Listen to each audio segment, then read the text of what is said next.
Hi, I'm your host, Kevin Eikenberry, and usually these episodes are about me sharing a short piece of information with you or bringing on a guest. But for the next 6 weeks, as a part of this very special series called The Evolving Workplace, I'll be handing the mic over to Wayne Turmel. Wayne's been my co-author of The Long Distance Leader twice, The Long Distance Teammate, and The Long Distance Team. And he's been the host of an ongoing podcast called Long Distance Work Life Podcast, which has just come to a close. Although all those episodes are worth your time, go to longdistanceworklife.com to learn more.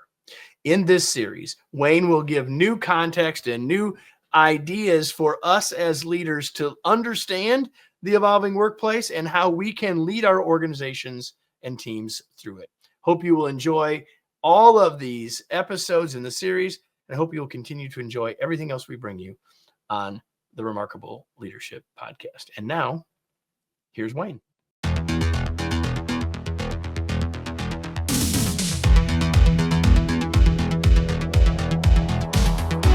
Hi, everybody.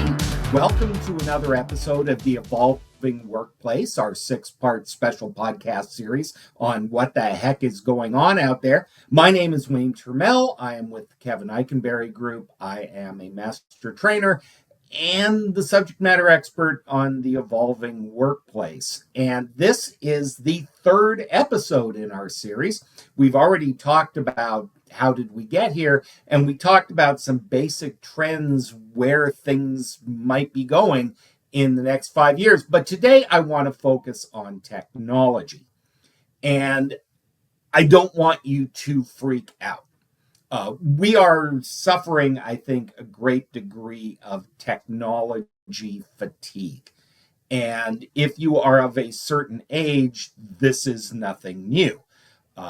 Those of us who survived Betamax and then CD-ROMs and laser discs and this constant onslaught of technology that was going to change everything and then didn't, it's exhausting, and I get it. And there are 2 things that I want you to take away from today. The first is this is nothing new, and I take great solace in history, and I introduce you to my boy Sextus Julius Frontinus.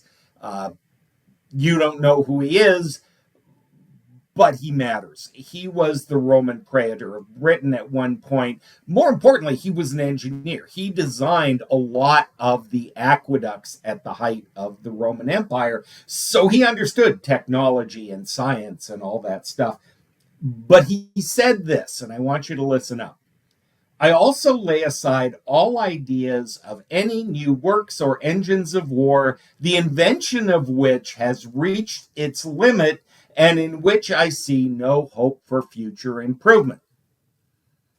He said it in Latin, but the point is there. He was done. He's like, stop bringing me new weapons. If we can't beat these little naked blue guys with what we've got, we're not doing it right. And that happens, right? There's this kind of onslaught of technology. And what's Zoom? And why did they replace Skype for Business with Microsoft Teams? And what the heck is going on?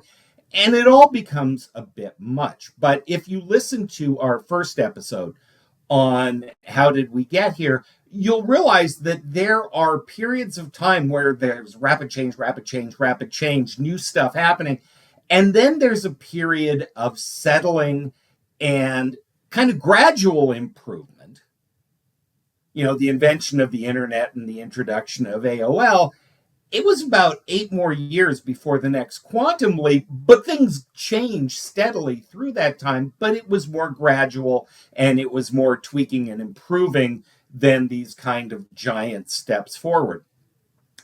With one exception, and we're going to talk about 5 trends that I think are happening in technology. Only one is like a quantum leap thing, and it's not to be ignored. The others are going to be largely changes behind the scenes. So let's start with the one that is the big granddaddy of them all. And I know we're exhausted. I'm exhausted thinking about it. I'm exhausted talking about it.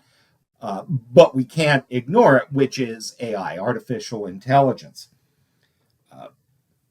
This is going to be something that we can't ignore because it's going to change pretty much everything. It's already becoming a common part of our workflow. It's part of our interactions.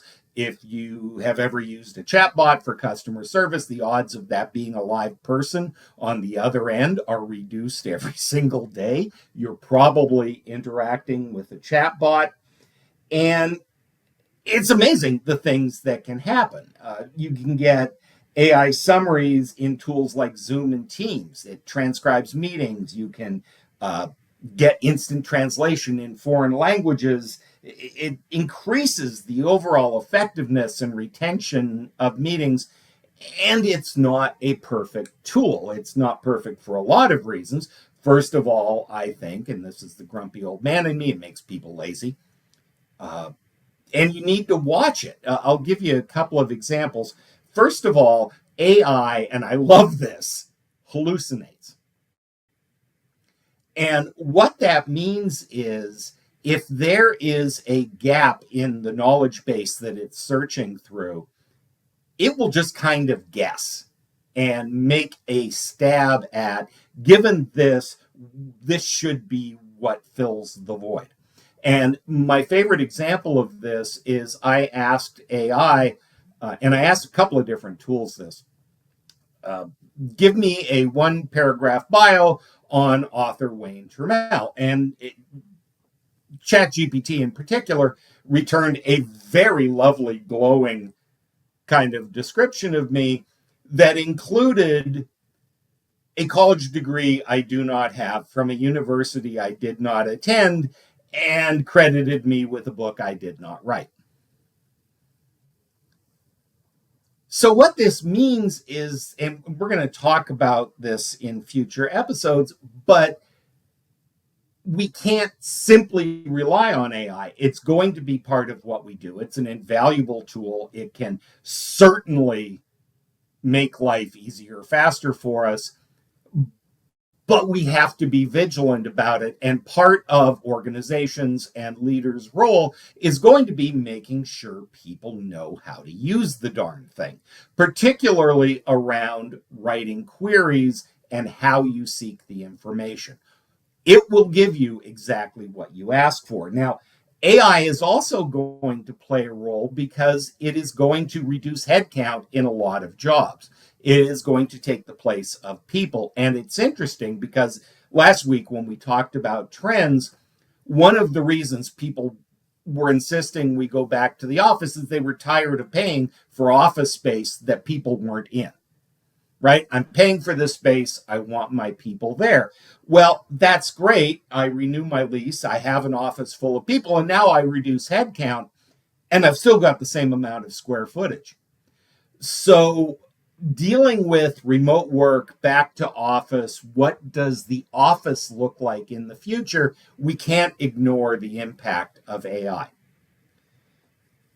Now, I mentioned that the rest of these were kind of behind the scenes, settling, gradual improvement kind of situations. And one of them is virtual and augmented reality.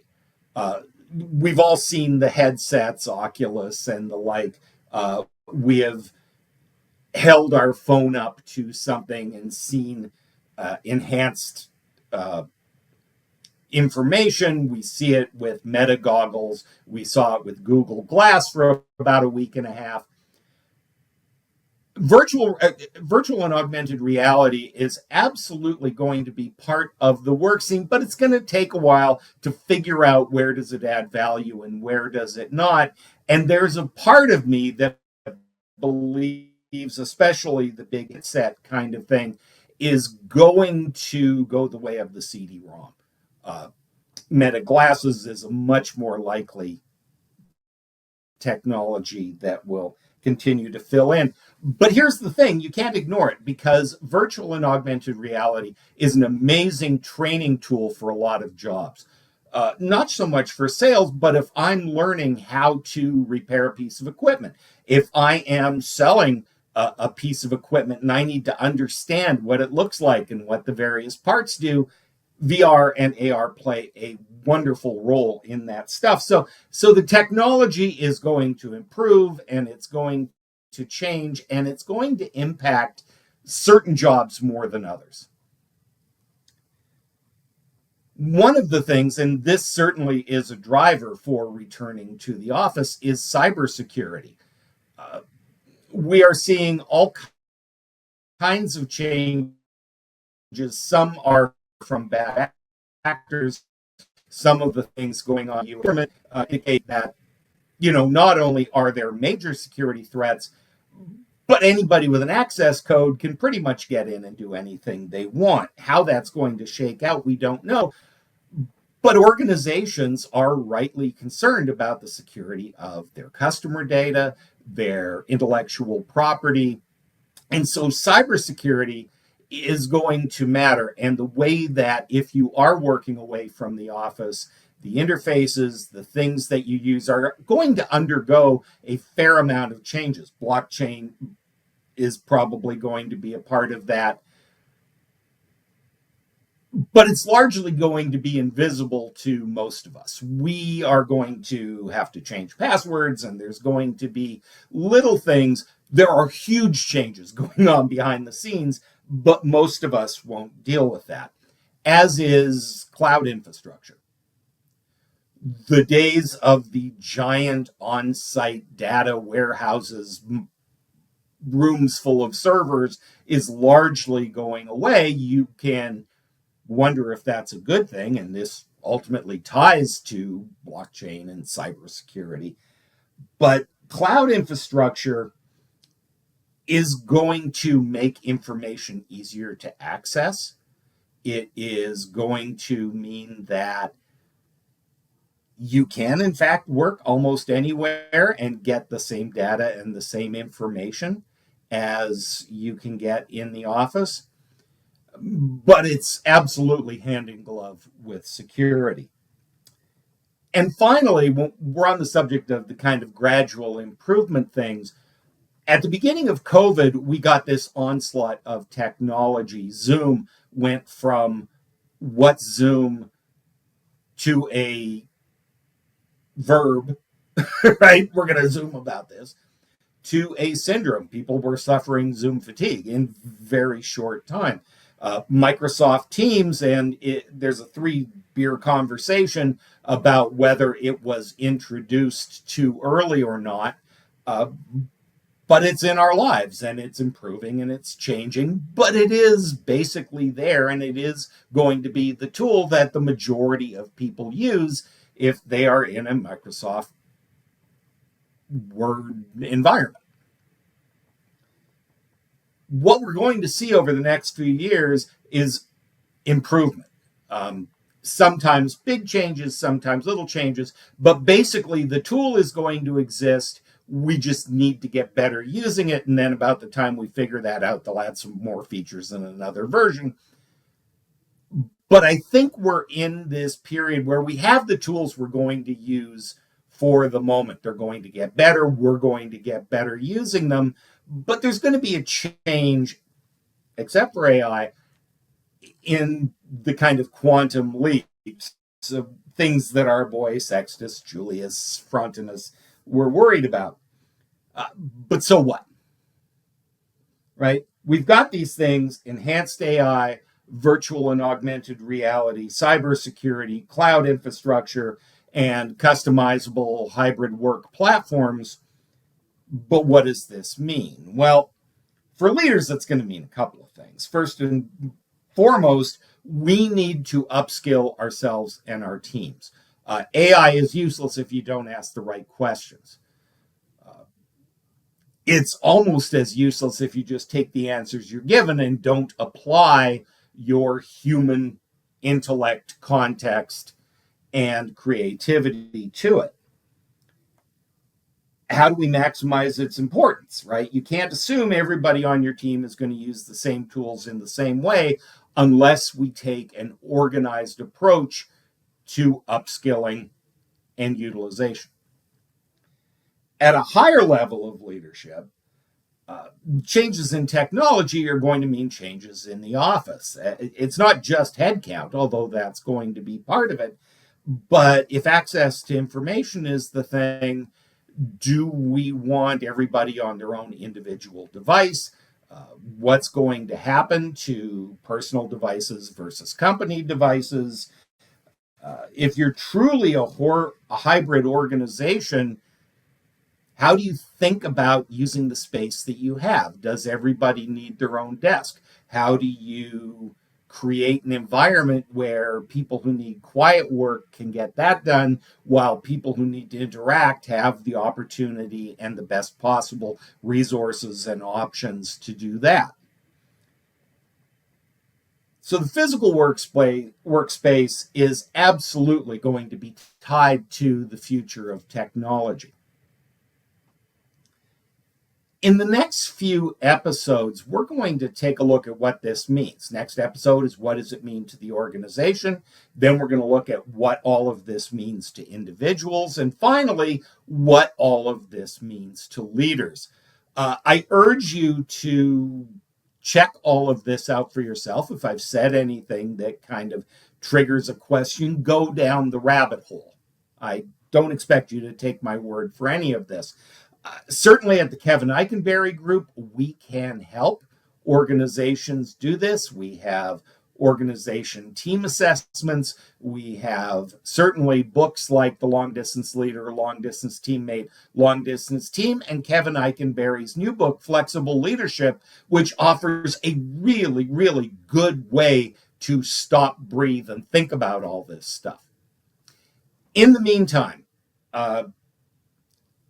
I want you to not panic. I want you to take a deep breath. We're going to be back in a week to talk about what some of the implications are on an organizational level and what senior leaders are going to have to think about, as well as entrepreneurs and people just starting businesses. So for now, that is episode 3 of The Evolving Workplace. My name is Wayne Turmel. You can reach me on LinkedIn, Wayne Turmel, Wayne at kevineikenberry.com, or visit kevineikenberry.com to learn about all the ways in which we're helping organizations succeed. For now, thank you so much for being with us, and we'll talk to you on episode 4.